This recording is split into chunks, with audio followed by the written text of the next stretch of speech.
За hi guys. За өнөөдрийн бичлэгээрээ хэрхэн Tabs гэдэг тоглоом дээр баатрууд нэмж оруулах вэ гэдэг байна.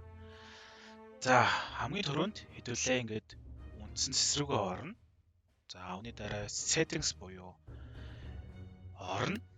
Settings руу ороод та энэ дээр сонгоод video audio gameplay гэдгийг сонгож жагаад за allow mode access гэдэг нь no байгааг yes болгоно. Тэгээд окей дар. За эхний ажил. За дараагийн нь хаашаа орох вэ гэхээр workshop цэс рүү орно. За ингээ workshop цэс рүү ороод browse. За ингээ хэдүүлээ эндээсээ ямар баатраар нэмэх үү, тоглоом дээр нэмэх үү гэдэг бүгдээрээ хайж болно гэсэн үг. За энэ болохоор battles энэ дээрээ та сонгоод campaign гэж байгаа. За энэ болохоор цэргүүд тус бүр нэг бүрээр нь татаж болно.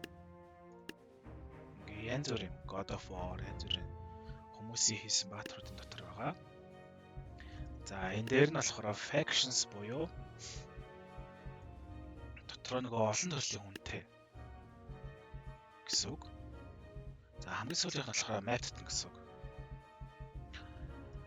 За энэс жишээлбэл одоо нэг хүн яаж тоглоом руу оруулах вэ гэхээр та хэд за дуурайныг баатраа сонгоод татах хүсэлтэй байгаа.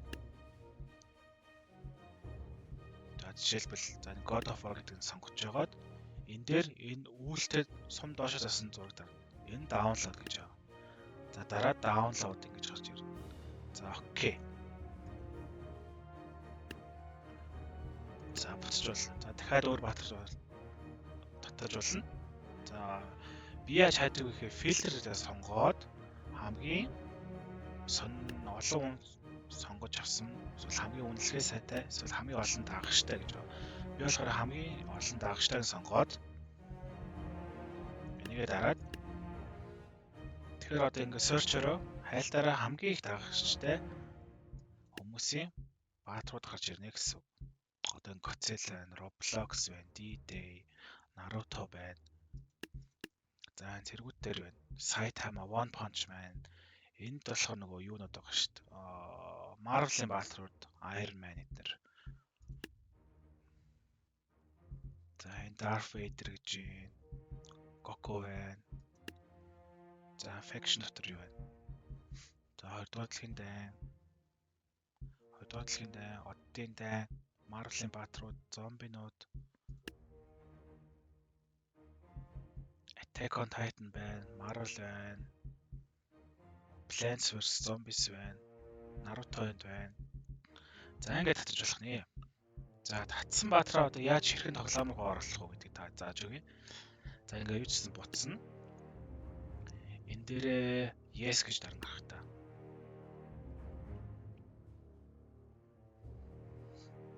За одоо хаашаа орох вэ гэхээр custom content workshop-ын доор байгаа зэс рүү орно.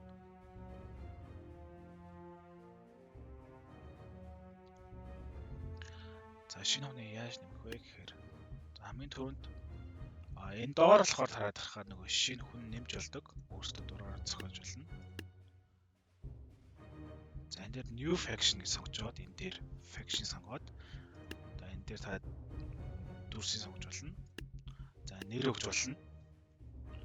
За шинэ гिचээ энэ дээр өнгөө сонгож болно.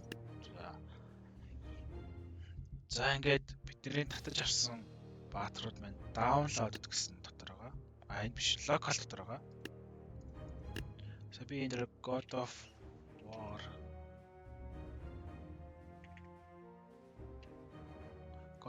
татсан. Энэ баатраа сонгоод save эсвэл таад олон баатар нэмж болно. Ингээд жишээлбэл. За save дарна. За бацнаа. За ингээд тоглоом руу ороод сайн нөгөө шинэ faction нэмнэ гэдэг болохоор энэ бүлэгийг хэлж байгаа. Энэ доор байдаг. За энэ дээр хамгийн сүүлд нэмэлт тэмдэг more factions гэдэг та санийхаа оруулсан одоо би болох нь юу гэдэг энэ тэмдэгтийг оруулсан. Энийгээ дараад ингээд энэ цэсэнд чинь нэмж байгаа гэсэн. За ингээд баатраа ингээд нэмж болно.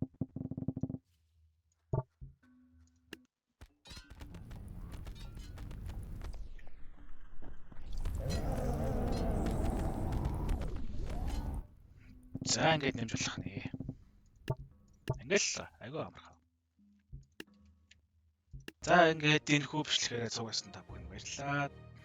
Лайк болон subscribe дараарай.